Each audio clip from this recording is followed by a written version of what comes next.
Caroline Leavitt thought she was untouchable.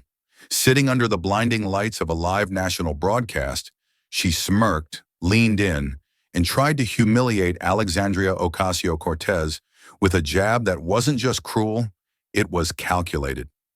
Millions watched in stunned silence as Caroline mocked AOC's voice, her heritage, and her place in American politics. It was meant to provoke. It was meant to belittle. And for a moment, it looked like AOC wasn't going to respond at all. But what she did next didn't involve yelling. It didn't involve slamming the table or storming off set. No, what AOC did was quieter, sharper, and far more devastating. Within days, Caroline's career began to unravel, one sponsor at a time, one headline at a time, until there was nothing left to defend. This story may be fictional, but the emotions it speaks to, the silence that speaks louder than insult, and the price of crossing certain lines, those are very real. In an era where words can be weapons and dignity is often dismissed, this isn't just about two women on opposite sides of a camera. This is about what happens when one of them decides, enough. The smirk before the firestorm. The lights were almost too bright, artificial suns overhead that made everyone sweat just a little beneath the surface. The stage was minimalist but unmistakably high stakes. 4 chairs, 1 plexiglass table, and a glowing backdrop that read Next Gen Leadership, the Future of American Politics. Live from Atlanta, national broadcast, coast to coast. The crew moved with the quiet urgency of people who understood the weight of airtime. A production assistant adjusted a microphone. Another checked cue cards. The host, a seasoned political anchor named Veronica Hale, rehearsed her intro under her breath while rubbing her temples.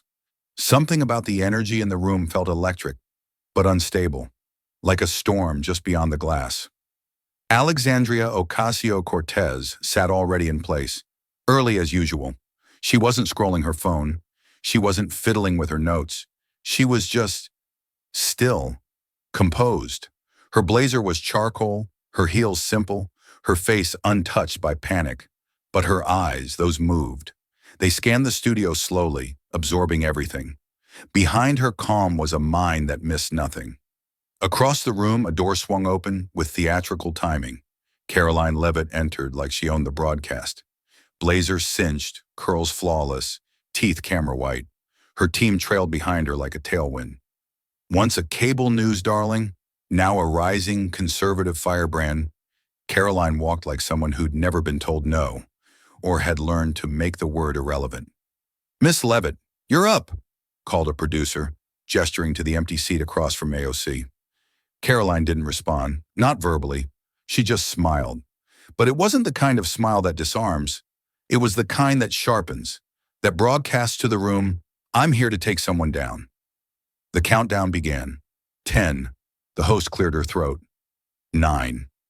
AOC adjusted her mic without taking her eyes off the center camera. 8. Caroline glanced once, only once, at AOC. 7. Their gazes didn't meet. 6. A light blinked red.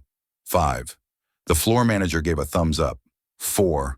The audience behind the cameras held its collective breath. 3. A silence fell. 2. The air thickened. 1. Cue the intro music. "And we're live," Veronica Hale began, her voice warm and polished. "Tonight we bring together two of the most talked about voices in American politics.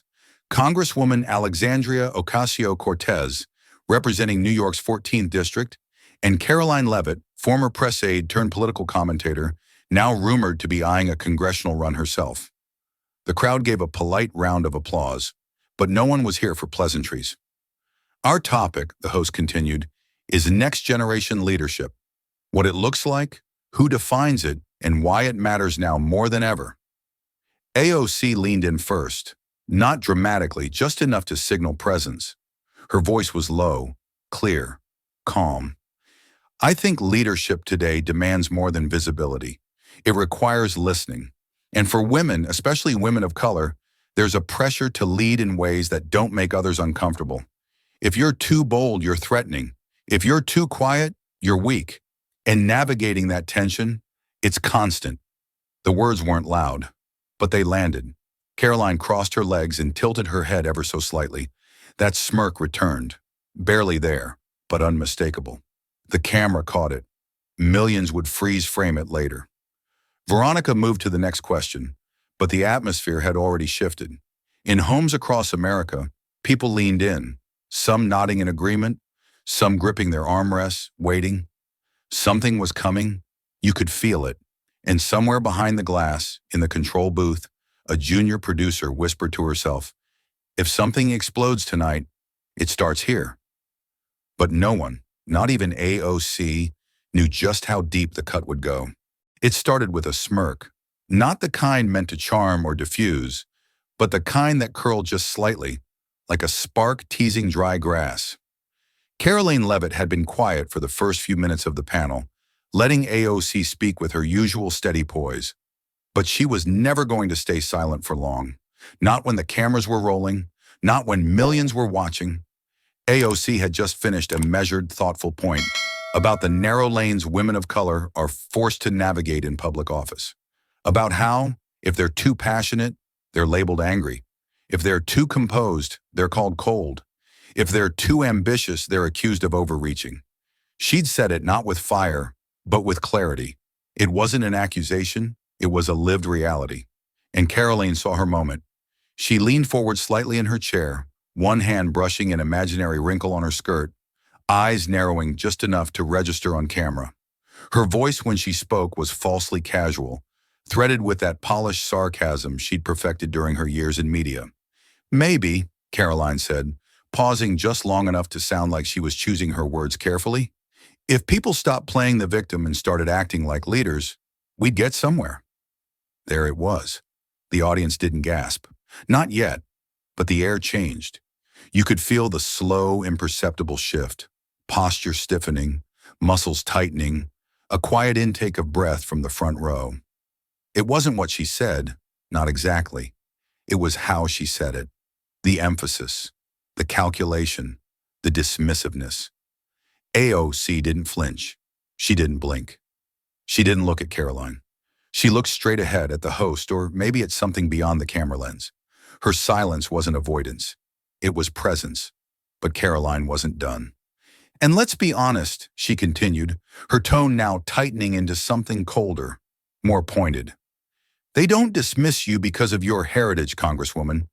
They dismiss you because of your entitlement. You walk in like the rules don't apply, like you're owed something. That's not leadership.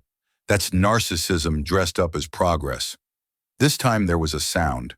It wasn't applause. It wasn't laughter. It was a low, uncomfortable murmur, like a warning rippling through the room. Someone in the back shifted in their chair. Another audience member whispered something under their breath. The camera angle stayed tight, capturing Karoline's calm, collected expression. She looked proud of herself, like someone who had just landed a blow she believed no one would dare call out. Veronica, the host, coughed once and tried to interject. Let's be respectful of perspectives here. We want a dialogue, not..." But Karoline had already shifted back in her seat, legs crossed, arms folded, the smirk returning with just a hint more edge. She wasn't looking at AOC anymore. She was looking at the audience, or maybe at her base, watching from home, like she just said something brave. And still, AOC said nothing. She didn't look flustered. She didn't look hurt. She looked deliberate, as if she knew exactly what Karoline wanted and had decided not to give it to her. Not in that way, not on those terms. That silence, those exact few seconds of no reaction, no rebuttal, would later be clipped, reposted, remixed, slowed down and captioned across every platform. It would be held up as a study in restraint, in power, in refusal. Karoline had come to provoke. AOC had chosen something harder, to hold the weight of the insult without letting it define her. And across the country, people weren't just watching. They were feeling something, a shifting, a reckoning. A moment that might have passed in any other broadcast, but not this one. Because this wasn't just politics anymore. It had become personal, cultural, generational. And the silence had just begun to speak. There was a pause so sharp it seemed to slice through the stage lights. After Karoline's final remarks settled like smoke in the air, every eye turned. Not to the host, not to the audience, but to Alexandria Ocasio-Cortez.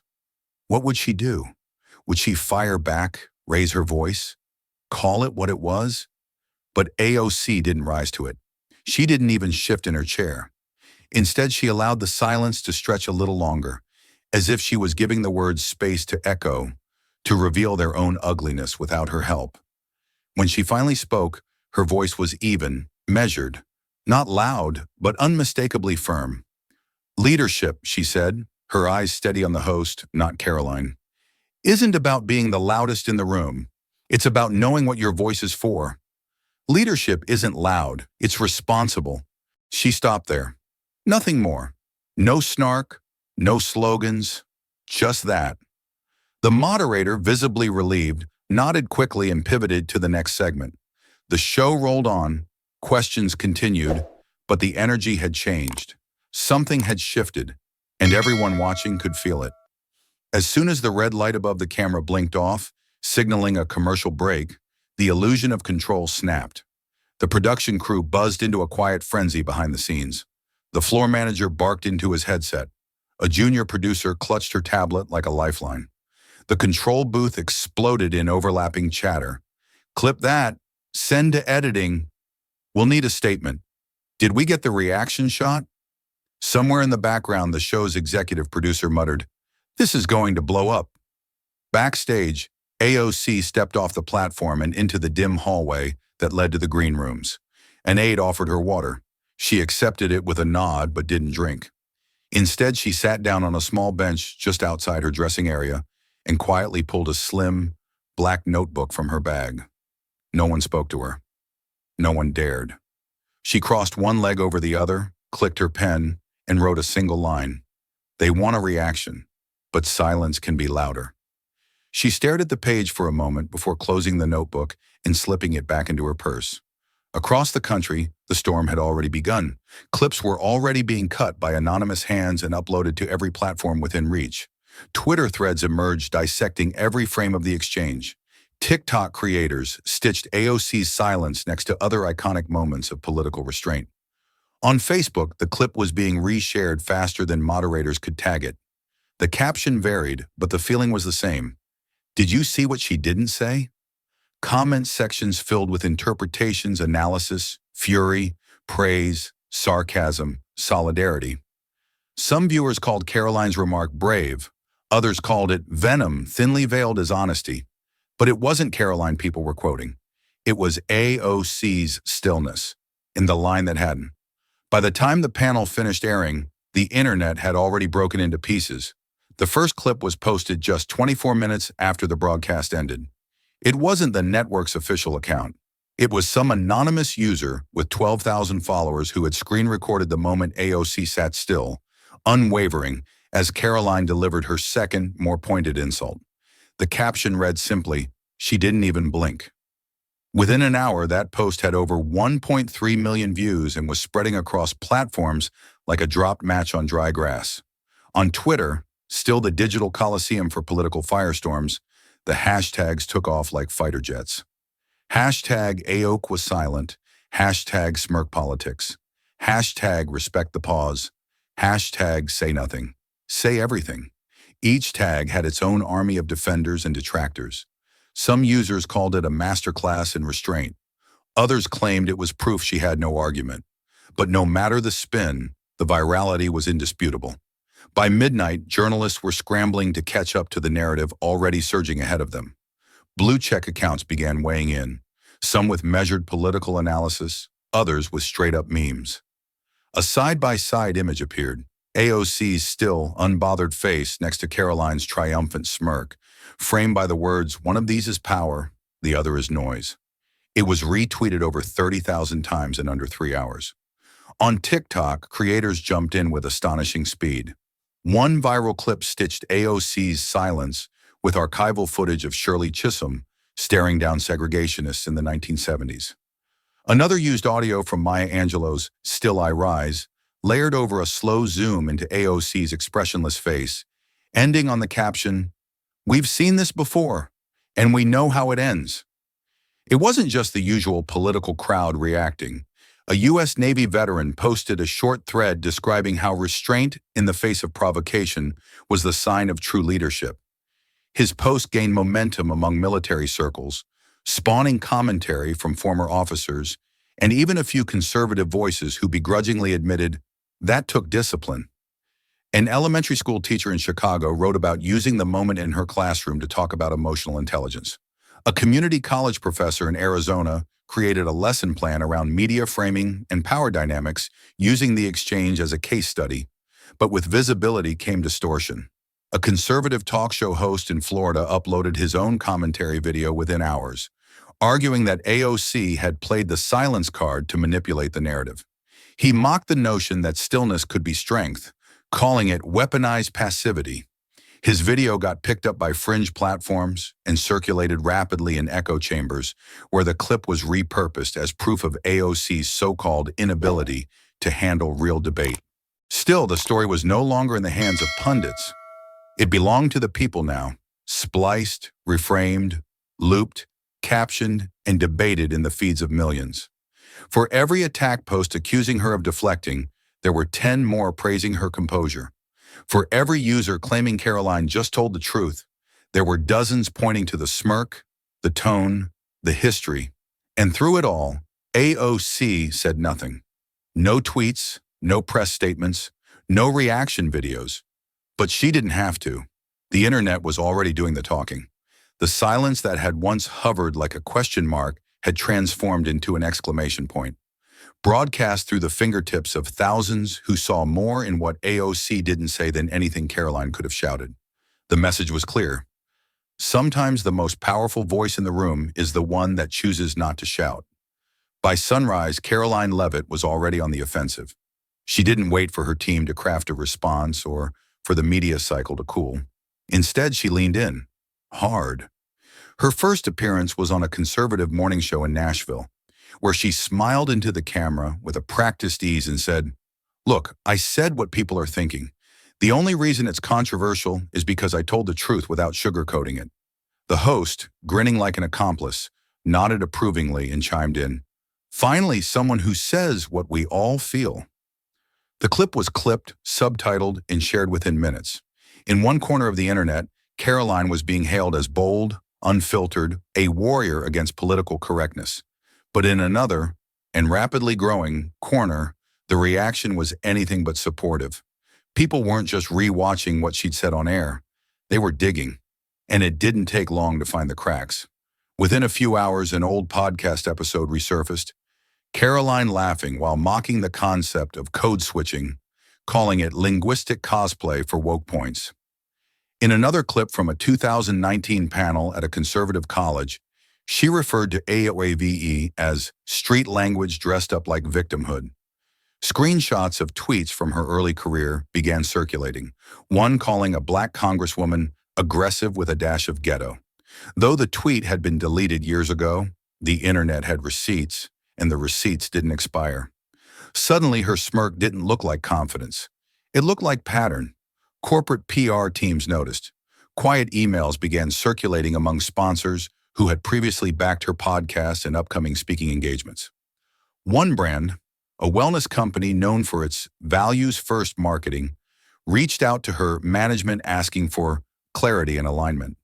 Another, a mid-sized tech firm, internally flagged Karoline's recent media presence as a reputational risk and put their advertising partnership on pause until further notice. Behind closed doors, Karoline's team started to sweat, but publicly, she showed no cracks. She did a live stream that afternoon, leaning into her base. "They don't want women like me to speak freely," she said, eyes flashing. "They want us quiet, compliant, scared to tell it like it is." She framed the backlash as censorship, her critics as woke mobs, and her remarks as patriotic honesty. Her followers cheered, her detractors grew louder. But what Karoline failed to notice, or refused to admit, was that the energy was shifting. The conversation wasn't about political correctness anymore. It was about character. And as more clips came out, more receipts surfaced, and more educators, journalists, and professionals weighed in, the once simple narrative of a political skirmish had become something deeper. This wasn't one bad remark. It was a trail. a breadcrumb path of small jabs, not so subtle dog whistles, and smirks just like the one from the panel. One journalist called it polished cruelty. Another, in a scathing op-ed, labeled her brand of commentary graceful degradation disguised as opinion. And through it all, AOC remained silent. That silence only magnified the contrast. One woman was shouting into microphones, daring people to cancel her. The other was doing nothing. No retaliation, no soundbite, no chase for a headline. And yet somehow the country kept looking at the quiet one. Because in the rising noise, what stood out most was the person who didn't flail to defend her place, but simply refused to be moved. At 11:42 p.m., nearly 24 hours after the panel aired, Alexandria Ocasio-Cortez broke her silence. Not with a press conference, not with a media blitz, just one tweet. Sometimes what you don't say tells the whole story. She stopped there. Nothing more. No snark, no slogans, just that. The moderator, visibly relieved, nodded quickly and pivoted to the next segment. The show rolled on, questions continued, but the energy had changed. Something had shifted, and everyone watching could feel it. As soon as the red light above the camera blinked off, signaling a commercial break, the illusion of control snapped. The production crew buzzed into a quiet frenzy behind the scenes. The floor manager barked into his headset. A junior producer clutched her tablet like a lifeline. The control booth exploded in overlapping chatter. Clip that. Send to editing. We'll need a statement. Did we get the reaction shot? Somewhere in the background, the show's executive producer muttered, "This is going to blow up." Backstage, AOC stepped off the platform and into the dim hallway that led to the green rooms. An aide offered her water. She accepted it with a nod but didn't drink. Instead, she sat down on a small bench just outside her dressing area and quietly pulled a slim, black notebook from her bag. No one spoke to her. No one dared. She crossed one leg over the other, clicked her pen, and wrote a single line. They want a reaction, but silence can be louder. She stared at the page for a moment before closing the notebook and slipping it back into her purse. Across the country, the storm had already begun. Clips were already being cut by anonymous hands and uploaded to every platform within reach. Twitter threads emerged dissecting every frame of the exchange. TikTok creators stitched AOC's silence next to other iconic moments of political restraint. On Facebook, the clip was being reshared faster than moderators could tag it. The caption varied, but the feeling was the same. Did you see what she didn't say?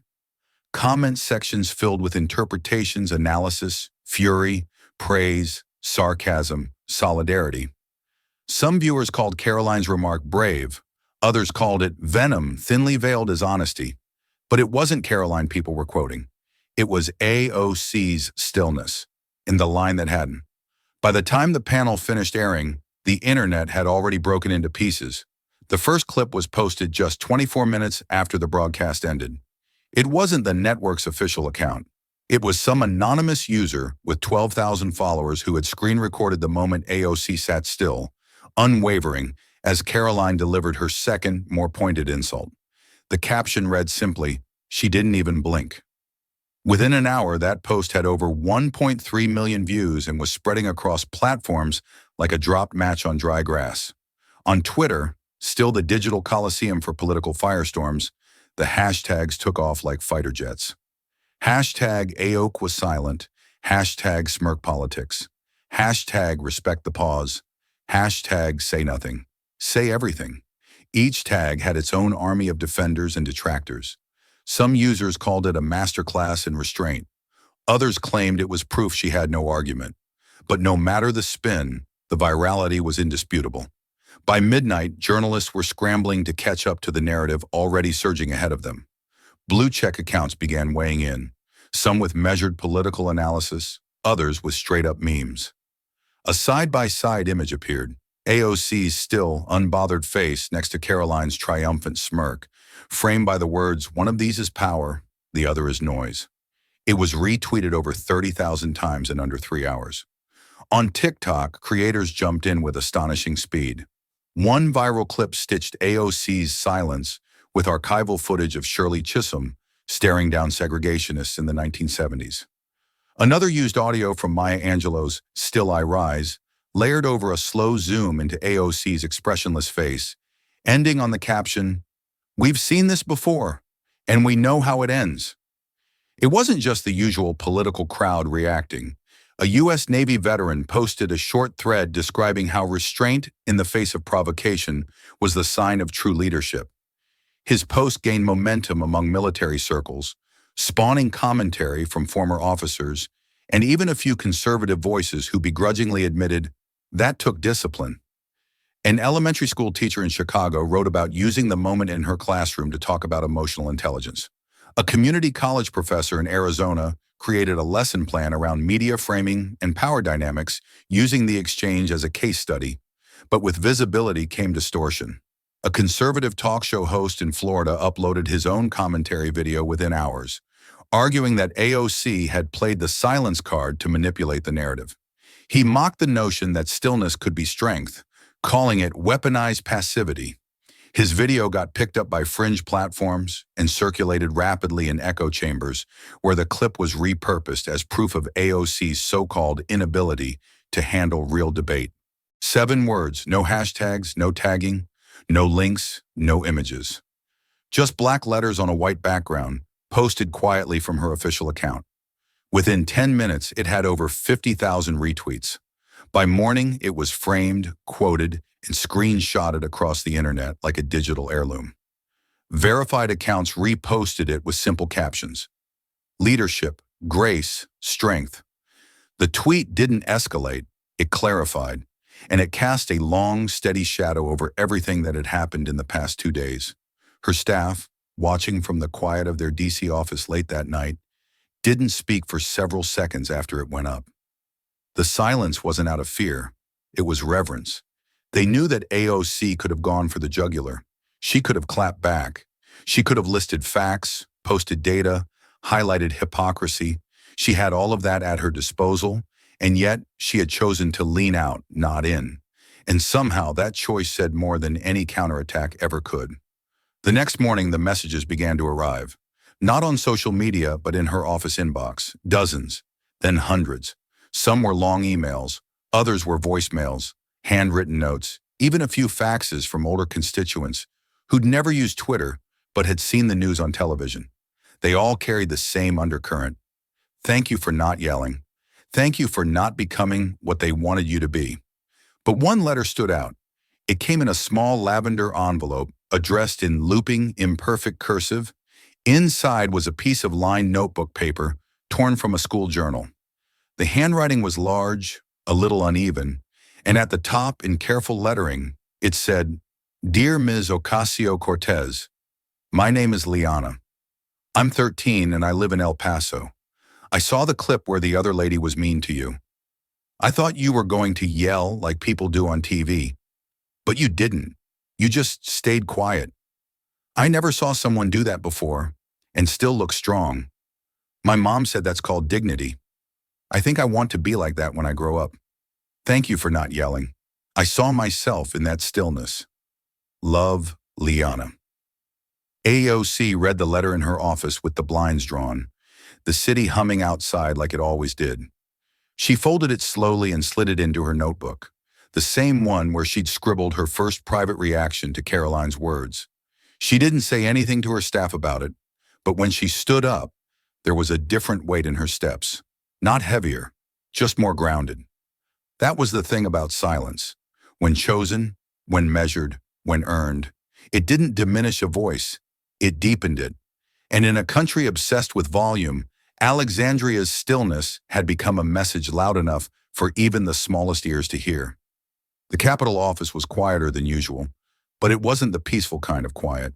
It was the thick, heavy kind.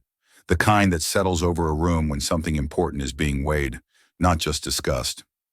Outside the frosted glass doors, aides moved carefully, whispering updates, pretending the world hadn't shifted over the last 48 hours. Inside, the mood was different, focused, intent. Alexandria Ocasio-Cortez sat at the edge of the long oak conference table, sleeves rolled slightly past her wrists, notebook open, pen motionless in her hand. Across from her was Samira Patel, her chief of staff, sharp, composed, and visibly wrestling with a dozen possibilities at once. A tablet rested on the table between them, lit up with a dozen headlines. Levitt doubles down. The power of AOC's silence, outrage, or opportunity. Samira broke the silence first. If you want to respond directly, I've drafted 3 options: a full press conference, a sit-down interview with someone safe, or an op-ed. All of them are clean, thoughtful, nothing reactive. AOC didn't look at the screen. She stared at a spot just beyond Samira's shoulder, thinking, "That's not what this is about," she said quietly. "Not anymore." Samira nodded, unsure whether to press or wait. Alexandria turned toward her, voice calm but certain. "This can't be about proving I'm right. That's not the goal. This is about proving that what she said and how she said it can't be normalized. Not in our politics, not on live television, not anywhere." Samira leaned back slightly, letting the words settle. "So what are we saying? You want to fight this legally?" AOC nodded. "I think we have to, not because I want the spectacle, but because this can't keep happening. To me, to others. It doesn't stop unless we make it stop." The weight of that truth hung between them. There was no anger in AOC's tone, no desperation either, just purpose. It was a different kind of fire, one that didn't burn fast but burned deep. Samira reached for her notes. "Okay, if we go down that road, the angle isn't just personal defamation, it's about systemic targeting. The way identity, race, gender, background is used strategically to undermine credibility. That means we'll need more than just the panel clip. We'll need history, patterns." "I know," AOC replied, "and we have it." She opened her notebook and turned to a page already filled with careful handwriting. Dates, quotes, screenshots, podcast titles. One by one, the pieces Karoline had left scattered in public, never expecting anyone to stitch them into something cohesive. "She's done this before," AOC continued. "It's not just an isolated comment, it's a behavior, a strategy, a quiet assault dressed up as opinion." Samira paused. "You understand if we do this, it's going to get worse before it gets better. The right-wing media machine will spin it. You'll be called emotional, thin-skinned, playing the race card." "I know," AOC said, "and I'm ready for that. But if I stay silent now, I'm complicit in the next time it happens to someone who doesn't have a microphone." A longer silence followed, not uncomfortable but solid, like 2 people building something heavy and necessary. Finally, Samira stood and walked to the corner of the room where a thick legal binder had been left unopened for months. She placed it on the table and said, "Then let's make this airtight." Outside the door, no one knew what was being decided, but inside something had already shifted. The choice had been made. It wasn't about retribution, it was about boundary. And from that moment on, what had started as an insult became a case, a cause, a line drawn, not in reaction, but in intention, a line that wouldn't move. The leak came quietly, just a PDF attached to a plain text email, with no name, no introduction, just the subject line. "You should see this." It was sent to Samira's encrypted inbox at 3:17 a.m., a time of night usually reserved for second thoughts or second chances. She almost deleted it. But the sender had included a short sentence beneath the file name. "I used to work for her. I couldn't stay quiet anymore." The document was short, just 6 pages, but every word hit like a brick. It was a media prep memo from Karoline Levitt's communications team, written months before the Atlanta broadcast. The title read, "Engagement Strategy, Progressive Women of Color, Tactics and Talking Points." The first bullet point didn't waste time. Use identity as disruption. Provoke, then pivot. They'll look emotional. You stay calm. It got worse from there. Lines like interrupt confidently, let the optics do the work, and frame their reaction as instability, not passion, were sprinkled across the page like casual instructions. The strategy was clear. Don't argue the idea. Discredit the messenger. Don't attack policy. Attack presence.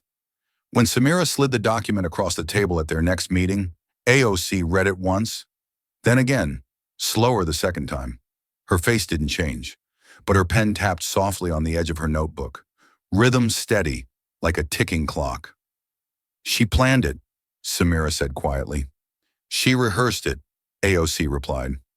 That afternoon, they expanded the circle. Civil rights attorneys from across the country joined a confidential strategy call. Media analysts who'd studied patterns of coded language in cable broadcasts were brought in. A behavioral psychologist known for his work on subconscious bias and nonverbal messaging offered to consult pro bono. What had started as a legal case was fast becoming a full-blown operation. They met in a borrowed boardroom in D.C., neutral ground, no press. Coffee stayed untouched. Laptops glowed around the table. At the head sat Brandon Keyes, a litigation strategist known for his meticulous case building and uncanny ability to keep juries leaning forward. He spoke slowly, deliberately. This, he said, holding up a printout of the memo, is not a gaffe, not a misspeak. This is a roadmap. He placed it beside a timeline of Karoline's past media appearances, tweets, podcast quotes, each one another breadcrumb pointing to the same pattern. Undermine credibility, stir racial tension, then retreat under the shield of free speech. Brandon continued, We're not suing a comment, we're suing a campaign, a repeatable tactic used to discredit not just you, Congresswoman, but every woman like you who's had to work twice as hard to be heard half as clearly. AOC didn't speak immediately. She was reading over a highlighted section of the strategy memo. If they bring up systemic bias, accuse them of victimhood culture, frame yourself as the realist. She finally looked up and said, She's been doing this for years, and people let her. Until now, Brandon said. Outside that boardroom, the public was still catching up. On the surface, it was still just a clip, a smirk, a controversy. But inside those walls, a legal storm was taking shape. Grounded not in outrage, but in documentation. Not in viral anger, but in undeniable evidence. This wasn't about two women arguing on television anymore. It was about the system that rewarded one for weaponizing identity and expected the other to smile through it. And for once, someone was ready to put that system on trial. The halls of her apartment were still. Outside, the hum of D.C. blurred faintly against the windows, a city that never fully slept but knew how to soften its edges after midnight. Inside, the glow of her laptop lit the room with that cold blue light that made everything else feel far away. Alexandria Ocasio-Cortez sat alone on the couch, legs curled beneath her, a mug of now-cold tea untouched on the table beside her. She had replayed the clip 6 times already, each time slower. Not because she needed to, but because she wanted to see what the world had seen through eyes that weren't hers. The moment Karoline's words landed, those sharp, practiced digs, the smirk that punctuated them, the flash of artificial charm, and then her own face, still, unreadable, deliberate. A slight breath, a blink, a glance that had become a lightning rod. She watched not to relive it, but to remember what had really happened. Not just the insult, but the instinct to stay still, to not rise, to not bite back. She wasn't angry, not anymore. That had passed quickly, like a flare in the night. What she felt now was something steadier, sharper. It wasn't rage, it was recognition. She closed the laptop and let the silence settle. This wasn't the first time. Not the first time someone had tried to reduce her to a stereotype, a caricature, a walking headline for someone else's agenda. Not the first time she'd been told she was too loud, too bold, too confident in rooms that weren't made for her. But it was the first time someone had weaponized all of that. In public, in real time, on national television, with such calculated ease. And for the first time, the weight of not responding had shifted into something else entirely. Control. Across the room, her notebook lay open on the dining table.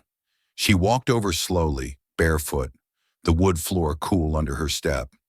She picked up her pen and wrote only one line across a fresh page. I've been underestimated before, but this isn't about me anymore. She capped the pen and closed the book without hesitation. This was never about proving she was strong. That had never been in doubt. Not to her, not to the people who truly saw her. It was about making sure the next girl, watching this from her bedroom in the Bronx or Bakersfield or Baltimore, knew that she didn't have to perform rage to be heard. That stillness, when it came from strength, not fear, could be the most defiant answer of all. The clock on the wall ticked into the next hour. Alexandria turned off the lamp, not because she was tired, but because the light wasn't needed anymore. The decision had already been made.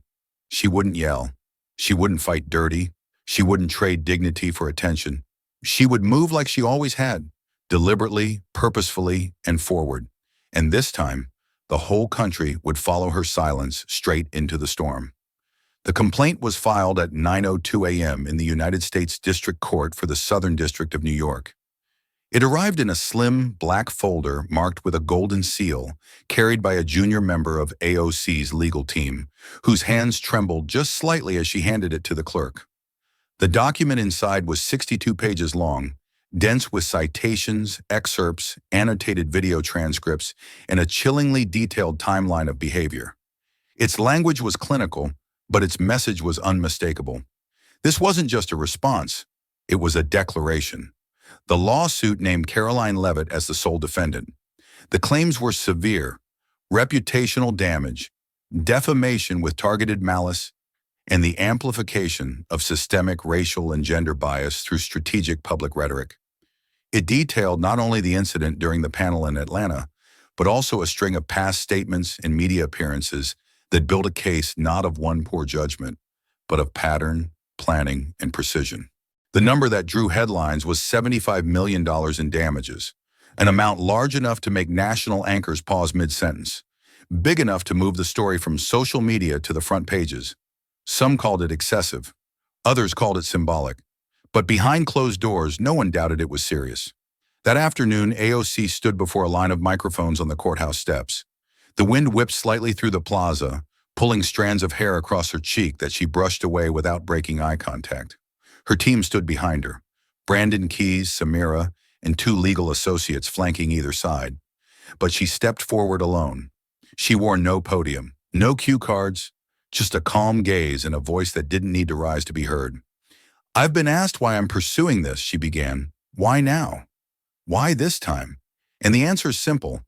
This is not about politics. It's about principle. Cameras clicked. Reporters leaned in. "For too long," she continued, "people have been allowed to use identity as a target and then hide behind opinion when called out. What happened on that panel wasn't an accident. It wasn't a one-time mistake. It was the latest in a pattern of attacks meant to silence, discredit, and degrade women who refuse to shrink." She paused, not for effect, but for breath. She wasn't performing. She was claiming space. "I'm not doing this for vengeance. I'm not doing it for headlines. I'm doing it so that the next woman who looks like me, or speaks like me, or simply dares to exist in rooms that weren't built for her, knows that there's a line, and when someone crosses it, there are consequences." The plaza fell silent. Even the wind seemed to still. She didn't take questions. She didn't need to. By evening, the lawsuit was everywhere. It led the national evening news. Legal analysts dissected its language line by line. Conservative commentators scrambled to control the narrative, some accusing AOC of weaponizing identity, others calling the lawsuit an attack on free speech. But beneath the noise, something deeper stirred. It wasn't just the size of the lawsuit, it was the clarity, the moral line it drew, not in outrage but in calm refusal. AOC hadn't raised her voice, but she had raised a flag, and it was clear to everyone watching. This wasn't politics as usual. This was a reckoning, written in ink, filed in court, and backed by the weight of every woman who had been told to sit down, smile, and take it. Not this time. Not anymore. The first sponsor pulled out less than 24 hours after the lawsuit was filed. It was a mid-sized skincare brand that had partnered with Karoline's podcast for over a year, touting her as a fresh face of modern conservatism. Their departure came quietly, with no public statement, just a removed logo from her website and a hastily scrubbed Instagram mention. Karoline noticed it mid-scroll and frowned, refreshing the page twice before calling her assistant to confirm. It wasn't a glitch. By the next day, two more sponsors were gone. One was a popular wellness startup that had previously hosted Karoline at a launch event in Florida. The other, a financial tech company known for its freedom of thought marketing, emailed her PR team with an apologetic but firm message. Given the sensitivity of current public perception, we are pausing our relationship indefinitely. That word, indefinitely, landed heavier than any of the accusations flying around on television. Her team began to shrink, not with drama, but with the quiet disappearance of people who no longer return calls. A junior booker who had once coordinated her media appearances sent a short email. "I've decided to step away for personal reasons." Her stylist ghosted. Her podcast producer, a freelance contractor, canceled their upcoming taping due to scheduling conflicts, but never rescheduled. Her social media strategist logged out of the shared dashboard and never logged back in. The real blow came when her PR firm, one of the best in DC, dropped her with a single-sentence email. "We regret that we are no longer able to represent Ms. Levitt given the nature of recent events." No explanation, no spin, no offer to salvage. Just exit. Karoline responded the only way she knew how, publicly. She opened her phone, hit record, and posted a 2-minute video to her personal account. In it, she looked into the camera with narrowed eyes, her voice clipped, tight, unwavering. "This is cancel culture. Plain and simple," she said. "They're not upset about what I said. They're upset that I said it out loud. If speaking truth gets you sued and silenced in this country, then we have a much bigger problem than a lawsuit." The video was shared thousands of times. Her loyal base applauded her bravery, calling her a free speech warrior and urging her to keep fighting. But outside that echo chamber, the reaction was different. Muted, skeptical. Even among allies, the tone shifted. One conservative columnist tweeted, "I believe in debate, but mocking someone's background then calling it truth is lazy politics. This isn't censorship, it's consequence." A former donor to her upcoming book tour withdrew his support and posted a brief message. "I no longer feel confident in the integrity of this platform." What had started as Karoline's moment to own the libs was becoming something else entirely. Not because of what she said, but because of how she kept doubling down, refusing to pause, refusing to reflect. For some, it was uncomfortable. For others, it was unacceptable. Inside her apartment, Karoline scrolled through the comments beneath her video, eyes scanning faster than she could process. Some praised her, others mocked. But the ones that stung the most were the ones that didn't come at all. The absence of support from key allies, the silence from familiar names, the empty inboxes. She'd expected firestorms before. She'd survived them. But this one felt different. This one wasn't burning out. It was freezing over. And the people she once thought would stand beside her, they were already walking the other way. There was something about that smirk, Karoline's smirk, that people couldn't stop watching. It looped endlessly on every social platform, slowed down, zoomed in, framed by text boxes and angry comment threads. It wasn't just the expression itself, but the timing of it. That subtle upward pull of her lips right after delivering her insult. That quiet satisfaction, like she believed she'd landed a knockout punch. As if she were daring AOC to react. But AOC never did. And now the internet couldn't stop dissecting the gap between the provocation and the silence. Side-by-side comparisons appeared everywhere. Karoline's smirk on the left, AOC's unflinching stare on the right. The images became emblems of something larger. Two ways of handling power, two portraits of leadership in contrast, one reactive, one resolute. The cost of that smirk wasn't just corporate. It wasn't just legal. It was reputational. Every time it replayed, it chipped away at the persona Karoline had built. The polished disruptor, the tell it like it is rising star.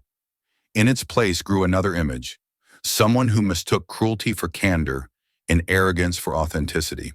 While the digital world spiraled in analysis and outrage, AOC was somewhere else entirely, standing in front of 150 high school students in the auditorium of a public school in Queens. It was a commitment she'd made weeks earlier, before the panel, before the lawsuit, before the firestorm. She showed up on time, no press, no security detail beyond the basics. Just her, a simple microphone, and a room full of curious teenagers. She wasn't there to talk about the controversy. In fact, she didn't bring it up once. She spoke about civic responsibility, the power of voting, and how leadership isn't about titles but choices. But toward the end, during a student Q&A, a junior raised her hand and asked shyly, "How do you stay calm when people try to embarrass you on purpose?" The room went still. Everyone knew what she was really asking. AOC didn't flinch. She smiled gently, as if she'd been waiting for the question. "You don't have to raise your voice to be heard," she said. "Raise your values. Let them speak for you, even when people try to pull you out of your peace. Sometimes the most powerful thing you can do is not give them what they're fishing for." Silence again, but this time not tense. Reverent. The quote made its way to Twitter through a student's phone video.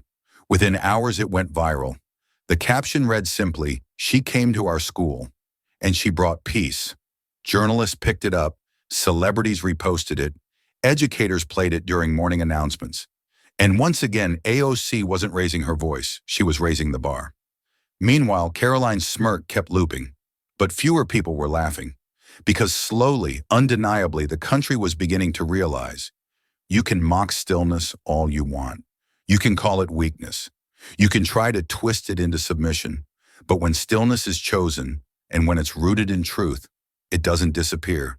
It endures, it teaches, and eventually it wins. The studio was small, barely more than a back room lined with mismatched foam panels, and an aggressively patriotic flag hanging just crooked enough to irritate anyone with an eye for detail. Karoline sat before the mic, headphones slightly askew, her tone looser than usual, less filtered, more raw. She hadn't been invited onto a major network in over a week, but fringe outlets were still opening their doors, hungry for controversy, eager for the clicks. The podcast was called Liberty Grit, hosted by a minor YouTube figure who introduced Karoline with the kind of exaggerated flair once reserved for reality show villains. She leaned into it, laughing a little too loudly, gripping the mic like she had something to prove. "Let's be real," Karoline sneered halfway through the episode. "AOC plays the victim for likes. She's mastered it. Say nothing, do nothing, then let the world cry on your behalf. Must be nice, right?" The host chuckled nervously, clearly unsure if she was joking. But Karoline wasn't done. "I mean, I've gotten hate mail too, but I don't run to court. I read it, laugh, toss it in the trash. It's called having a spine." The clip made its way online in under an hour. It wasn't just the insult, it was the tone. Dismissive, mocking, and worse, tired. The performance was cracking. The bravado that once made her seem fearless now came off as bitter. Then came the leak. It landed on Twitter late that night, posted anonymously but verified quickly. A voice memo, recorded inside Karoline's campaign office just days after the lawsuit was filed. The audio wasn't pristine, but the voices were clear. "Karoline, some of these emails, man, like, you're the reason girls like me are scared to speak. Boo-hoo. Write a poem, honey." Unidentified staffer. Laughter. Karoline again. "God, they all think they're Rosa Parks with a ring light." The clip hit a nerve that had been quietly pulsing beneath the surface. It wasn't just about AOC anymore. It was about every woman of color who had ever received hate mail, threats, or ridicule for simply existing in public life. The laughter in the recording was a match thrown on dry brush. Legal analysts began to weigh in across platforms. One former federal prosecutor appeared on MSNBC and didn't mince words. "This is no longer a gray area. You can argue about political tone, you can defend satire, but this is different. This is targeted, repeated, and strategic. It's malice in disguise, and the courts know how to read between those lines." Even conservative outlets began to shift. A few commentators tried to distance themselves, issuing vague statements about respecting all voices. But the damage was done. Karoline's defenders were thinning out, their talking points sounding more like excuses than arguments. Behind the scenes, more troubling developments unfolded. Another intern resigned and, before leaving, quietly submitted a written statement to AOC's legal team detailing instances of internal meetings where Karoline's staff had brainstormed outrage triggers designed specifically to bait women of color into public confrontations. The phrase itself, outrage triggers, was damning.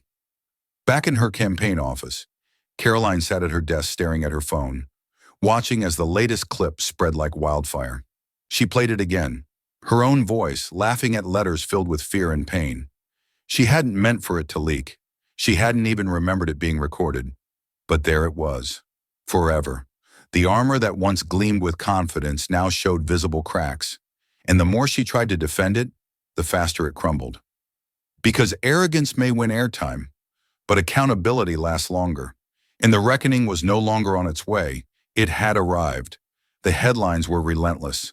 Karoline's recordings, the fallout, the sponsors vanishing like sand in a storm. But none of it altered Alexandria Ocasio-Cortez's schedule. She still showed up to the same places she had promised to be, with the same quiet attention to detail and the same grounded pace. While the country dissected every second of an unraveling career, AOC was walking down the halls of a public school in Harlem, shaking hands with cafeteria workers and kneeling beside fourth graders, explaining how a bill becomes law using markers and cardboard cutouts. Her calendar, a color-coded constellation of town halls, committee hearings, education forums, and district events, remained full. Her team kept suggesting she scale back, not because she wasn't capable, but because the media storm could swallow everything. The optics, the noise, the risk of being pulled into another headline. But AOC never flinched. "This storm isn't mine to weather," she said during a morning huddle, her voice calm as she flipped through briefing papers. "It's hers. Let her sit in it. I have work to do." At a House Oversight Committee hearing on housing reform, AOC took the floor with firm, measured language. No fiery quotes, no indirect references, just policy, precision, and passion. Reporters in the back took notes, half expecting a pivot to the viral firestorm, but AOC gave them nothing sensational, only substance. That afternoon in a gymnasium in the Bronx, she met with 50 residents of a crumbling public housing complex. The air buzzed with frustration, broken elevators, mold in kitchens, children with chronic asthma. But AOC didn't rush, didn't filibuster with political language. She listened. She asked questions. She took notes. When she spoke, it was with clarity, not performance. "People keep asking me why I haven't responded more," she said, standing in a loose circle of mothers, grandfathers, and teenagers in basketball jerseys. "But I think the answer is right here. My response is this: showing up, doing the work." Later, as the sun dipped behind the concrete skyline and the team packed up to head back to her district office, one of her junior staffers, barely a year out of college, glanced over and asked gently, "Aren't you tired?" It wasn't meant to be profound. It was an honest question from someone who had watched her boss juggle policy meetings, press inquiries, legal strategy, and neighborhood appearances, all while under the glare of national scrutiny. AOC looked up from her notes and smiled. Not the polished smile for cameras, but something more grounded, more real. "I'm not tired," she said. "I'm deliberate." That sentence, barely a whisper at the time, would later become a caption shared thousands of times, under photos of her in schools, in hearings on sidewalks in Queens. It resonated not because it was loud, but because it was steady. In an era where outrage was currency, deliberation had become her power. And while Karoline scrambled for control of a crumbling image, AOC's presence felt increasingly immovable, less like a storm, more like bedrock. Not every battle is won through confrontation. Some are won through consistency, through presence, through refusing to be derailed by drama, no matter how loud it screams.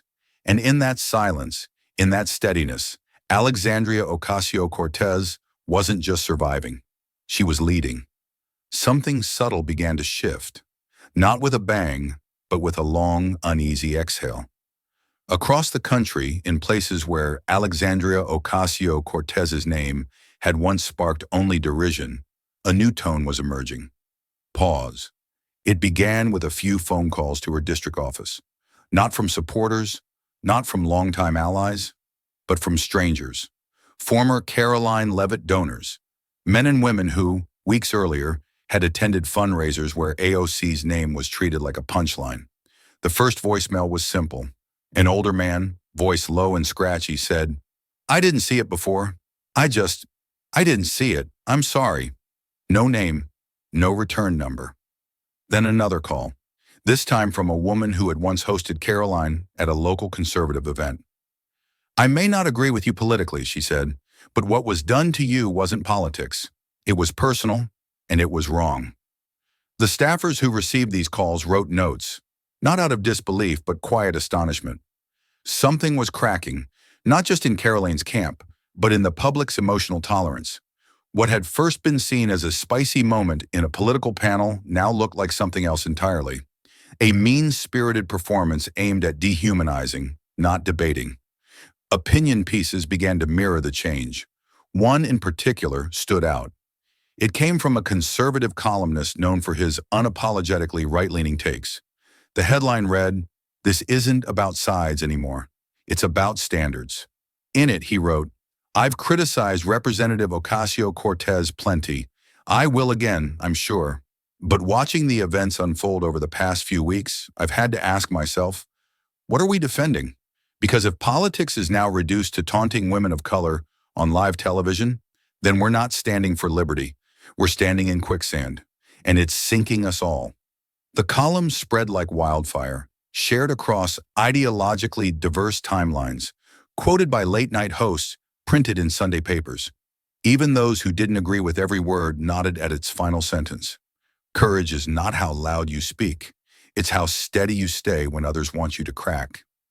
Polls began to reflect the cultural undercurrent. A majority of independents said they viewed AOC's silence during the panel as appropriate and dignified. Among young voters, she was being cited in essays and debate club presentations, not for her policies, but for her poise. And among older viewers, those who had watched the panel live and remembered decades of political theater, many expressed something unexpected: respect. Cable news coverage, once dominated by talking heads spinning outrage, began to air more segments on media responsibility and the line between free speech and targeted harassment. Anchors once skeptical of AOC now invited her surrogates to speak, not out of allegiance, but out of necessity, because the country at last was holding its breath, waiting, watching, reassessing, and slowly, quietly, realizing that this wasn't a moment about left or right. It was about right and wrong. The email arrived on a quiet Thursday morning. It came not from a PR team or a political contact, but directly from the dean of the Kennedy School at Harvard. The subject line was short, precise, almost modest: invitation to speak on leadership and public discourse. The note inside was more personal. It referenced AOC's composure during the recent televised panel, her deliberate silence, and the ensuing national conversation it sparked. Not about party lines, but about dignity. The dean called it an instructional moment worthy of academic dissection. AOC didn't reply right away. She read the message twice, then forwarded it to her chief of staff with a single question typed beneath, "Should I?" Later that afternoon, in her office overlooking the Bronx, she made her decision. Yes, but on one condition. "I won't talk about the lawsuit," she said, her voice firm but calm. "If I go, I'm not there to rehash damage. I want to talk about what built it. What built me." Harvard agreed. 3 weeks later, the auditorium was standing room only. Students filled every seat, their notebooks already open before she even stepped on stage. Professors stood against the back wall, some arms crossed, others with eyes already misting before a word was spoken. The lecture wasn't mandatory, but the room felt like a courtroom of conviction, packed not by requirement, but by urgency. She took the podium without preamble, adjusting the mic only once. The applause had been thunderous, but she didn't bask in it. She simply nodded, smiled gently, and began. "I want to talk about stillness," she said. "Not silence. Stillness." Her voice was steady, not theatrical, not even especially loud, but it pulled the room forward with gravitational force. She spoke of growing up in the Bronx, where strength was measured not by who yelled the most, but by who kept showing up even when no one listened. She described watching her mother work double shifts without complaint, how her grandmother taught her that power could be quiet and sharp, like the edge of a folded letter. Then she turned to public life. Not the headlines or hashtags, but the moments between them. The times she stood in halls where she didn't feel welcome, where every sentence was bait, every pause an invitation to be misunderstood. Leadership, she said, is not about how often you speak. It's about whether people feel seen when you do. She told the students about the weight of representation, about what it means to know that your reaction will be magnified, your restraint questioned, your dignity mistaken for weakness. I've been called radical, entitled, dramatic, and that's fine, she continued. But when I chose stillness on that stage, I wasn't opting out of the fight. I was choosing the kind of fight I wanted to have. She paused only once, her eyes scanning the room. Dozens of students were scribbling furiously. A few professors had pulled tissues from their sleeves. In the third row, a young black woman sat motionless, both hands on her chest, breathing as if something long buried had just been named. I didn't sue because I was offended, AOC concluded. I sued because there has to be a line, and sometimes to draw that line, you don't shout, you show up again and again and again. The ovation came not in a wave, but a collective rising, students, faculty, janitors, journalists all standing as if the air itself had changed. And in that moment, the invitation she had accepted became something more, a reckoning, a redefinition, not just of discourse, of courage. The room had quieted not just in volume, but in breath, in posture, in emotion. After the applause subsided, AOC leaned forward slightly on the podium, letting the silence linger, not out of hesitation, but respect for the moment. Then she spoke again, voice lower now, more personal. I was once afraid of microphones, she said softly, her eyes scanning the front row.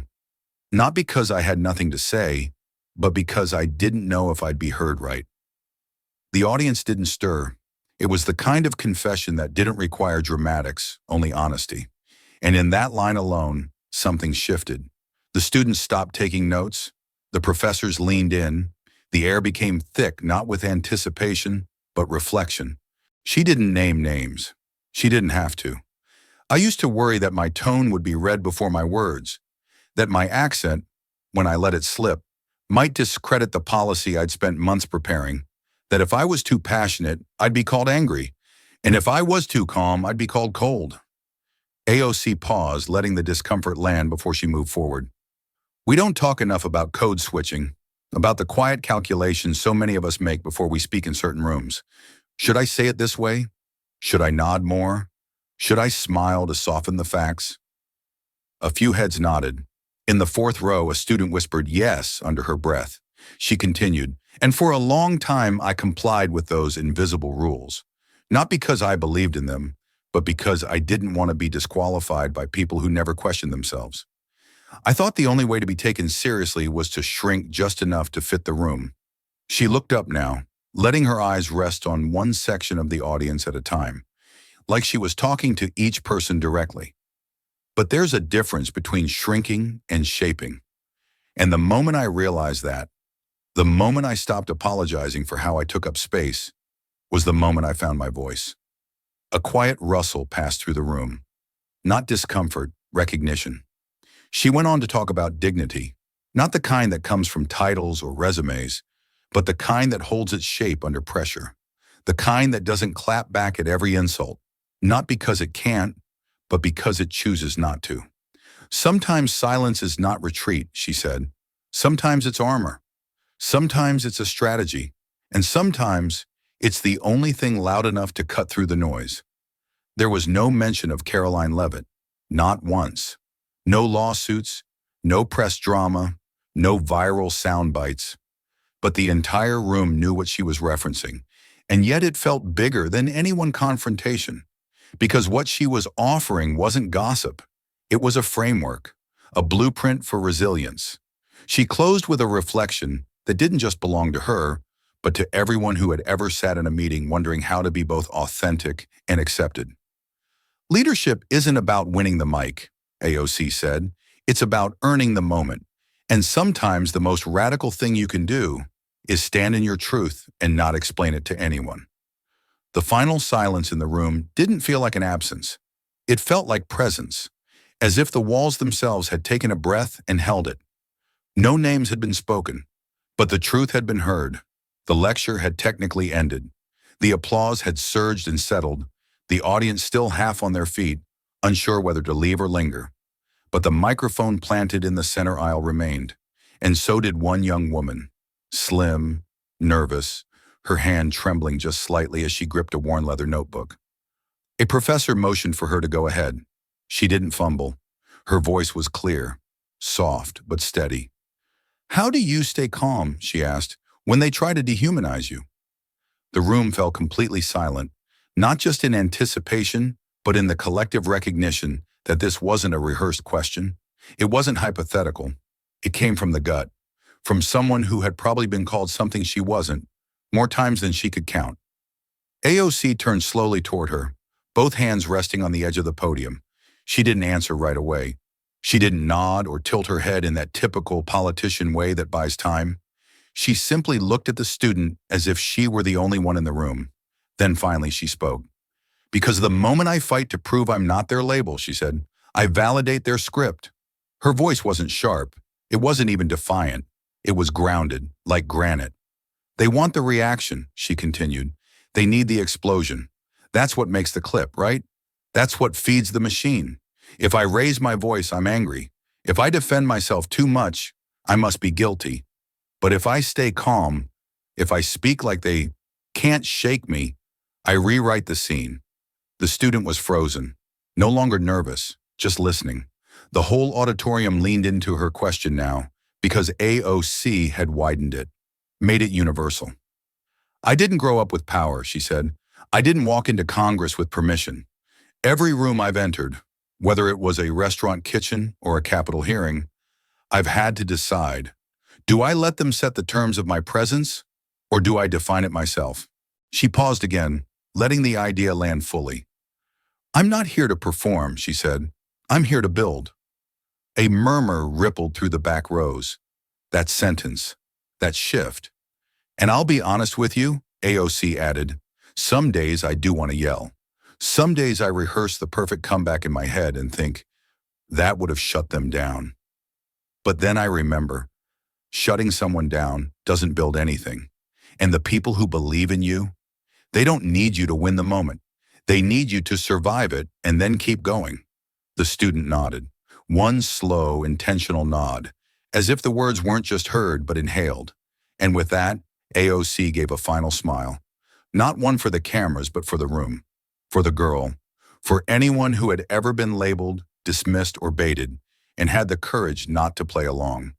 Sometimes the loudest answer is the one you don't shout. You just live it. The call came just after 7 a.m., before the sun had fully risen over Washington. AOC's chief of staff saw the name on the screen and didn't need to ask why they were calling. It was the legal team representing Karoline Leavitt, the same team that had, just 2 weeks prior, insisted their client would fight this politically motivated circus to the very end. But this morning their tone was different, quieter, measured, almost rehearsed. "We're offering settlement terms," the lead attorney said. The number followed, an 8-figure sum. Not symbolic, not performative, real money, with strings attached. The first was silence. Not on AOC's end, on Karoline's. 24 months, no podcasts, no interviews, no live panels, no commentary columns, no media appearances of any kind. It wasn't just a gag order, it was an institutional pause, a 2-year disappearance from the public conversation that Karoline had once thrived on. The attorneys insisted on confidentiality. No admissions of guilt, they emphasized, no apologies, just an agreement to walk away. But for AOC, it was never about getting an apology. It was about something deeper, something quieter. She was already awake, sitting by the window in her apartment, sipping coffee, rereading her notes for that afternoon's policy briefing. When the call came in from her chief of staff, she listened, eyes steady, tapping her pen once against the edge of her mug. "They're offering money," her chief of staff said, "and they're offering silence. 24 months of it." AOC looked out at the street below, where a sanitation crew worked quietly, unnoticed by most of the city. "This isn't about victory," she said. "It's about standards." There was no dramatic pause, no rallying cry, just clarity. We accept. News of the settlement didn't leak that day. It didn't need to. The absence of noise was its own headline. Karoline's podcast, once ranked top 10 in conservative commentary, missed an upload for the first time in 2 years. Her newsletter went dark. No tweets, no clips, nothing. The media tried to spin the silence. Some called it strategy, others called it surrender. But inside political circles, the meaning was clear. A line had been drawn, not by shouting, not by scandal, but by the sheer weight of composure. For weeks, think pieces flooded every digital corner of the discourse. What happens when the mic is taken away? Read one. The power of public silence. Read another. But AOC didn't give statements. She didn't gloat. She didn't even acknowledge the end publicly.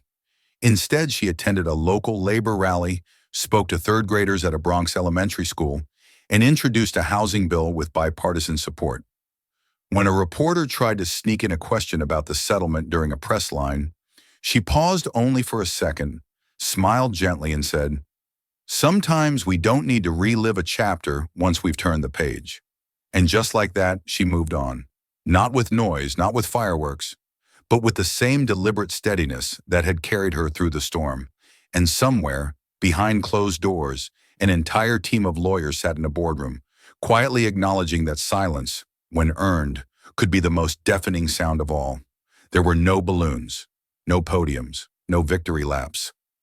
The morning after news quietly broke about the settlement, Alexandria Ocasio-Cortez did what she always did.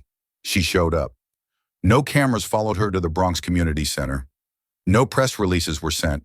Her calendar, like always, was public and unchanged. The staff at the center knew she was coming. She had confirmed a week prior that she would be attending the Youth Mentorship Program's community breakfast. An annual event meant more for connection than ceremony. The kind of event where names are handwritten on sticky tags and coffee is served from slow drip machines that never quite work fast enough. But as she stepped through the door, something in the room shifted. Not because people saw a headline, but because they felt a presence. She wore no makeup, no statement blazer. Just jeans, flats, and a navy pullover that had seen its share of town halls and train rides. She moved like she always did, with intent, not spectacle. She greeted the organizers, shook hands with volunteers, then knelt beside a folding table where 3 girls were gluing glitter to index cards. One of them, a freckled 11-year-old in a t-shirt that read, "Girls with Guts," looked up and blinked twice before whispering, "You're her." AOC smiled. "I'm me, yes. And you're you, which is even better." Laughter broke the tension, but the moment that stuck didn't come from the kids. It came from a woman in the back, mid-30s, tired eyes, a headscarf tied tight to her crown. She waited until AOC had finished helping at the crafts table before quietly approaching her near the exit. She held out her hand. Inside it was a small woven bracelet, turquoise, red, and gold thread intertwined. "My daughter made this," she said, voice slightly unsteady. "She watches you on TikTok, not the debates, not the speeches, the parts where you pause, the parts where you wait before you speak." AOC took the bracelet carefully, as if it were porcelain. The mother continued, "She says you taught her how to speak without shouting, that she doesn't have to scream to be strong. You know how rare that is for girls like her to hear?" AOC didn't rush to respond. She simply nodded, brushing her thumb once across the threads before slipping the bracelet on. "Thank you," she said so softly that it was unclear who the words were meant for. The woman, the daughter, or something much older and deeper than either. No photographer caught that moment. No headline followed, but by the end of the day, dozens of attendees had texted or tweeted about seeing her there, not because she made a scene, but because she didn't. That evening, a local reporter called her office to ask if she planned a formal statement on the settlement. Her communications director offered a one-line response. Congresswoman Ocasio-Cortez believes her record is her response. And that was it. No champagne, no stage. Just another full day of committee briefings, casework reviews, and one quiet bracelet that wrapped softly around her wrist like a promise kept. She didn't celebrate. She showed up. By mid-autumn, Karoline Leavitt was no longer trending. Her name, once synonymous with viral outrage and media blitzes, had receded from the front pages and faded from primetime talking points. Her podcast feed remained untouched, her public appearances halted, and her Twitter account, once ablaze with hourly jabs, lay dormant. The silence she had agreed to was not just legal, it became cultural, organic, unstoppable. Meanwhile, in a quiet corner of Brooklyn, something else took root. A blank wall behind a public library, often ignored by passers-by, was slowly transformed over the course of a weekend by a local artist collective. First came soft shades of blue, then the outlines of a face not shouting, but listening. Then bold white letters painted across a backdrop of silence. Don't raise your voice to be heard.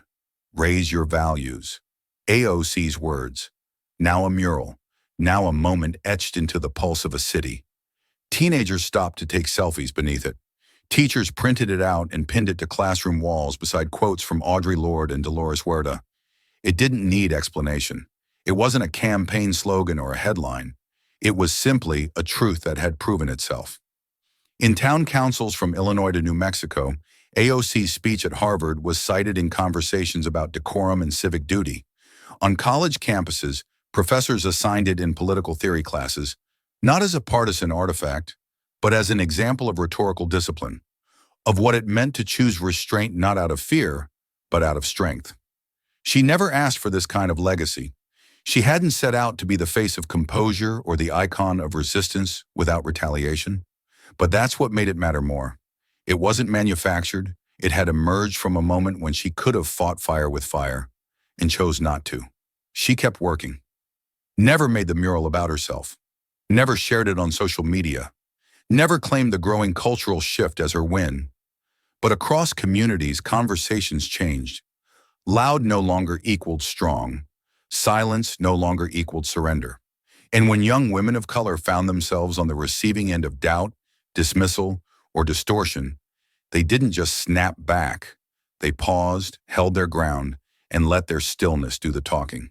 In an interview months later, when asked what she hoped people remembered about the whole ordeal, AOC answered without flourish, without evasion. This was never about silencing anyone, she said. It was about proving that silence, when chosen wisely, can speak louder than any voice raised in insult. She didn't wait for applause. She had already said enough. If this story touched you, don't let it stop here. Like, share, and subscribe to Alexandria Rising Stories, where every voice matters and every story echoes far beyond the screen.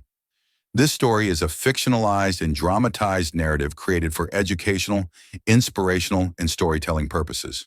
While it may be inspired by real public events, people, or societal issues, it includes imagined dialogue, reconstructed scenes, and character interpretations meant to highlight broader themes of justice, dignity, and resilience. Any resemblance to actual events or individuals beyond public knowledge is purely coincidental. We do not intend to defame, mislead, or harm, but to invite reflection and meaningful conversation. Thank you for watching Alexandria Rising Stories.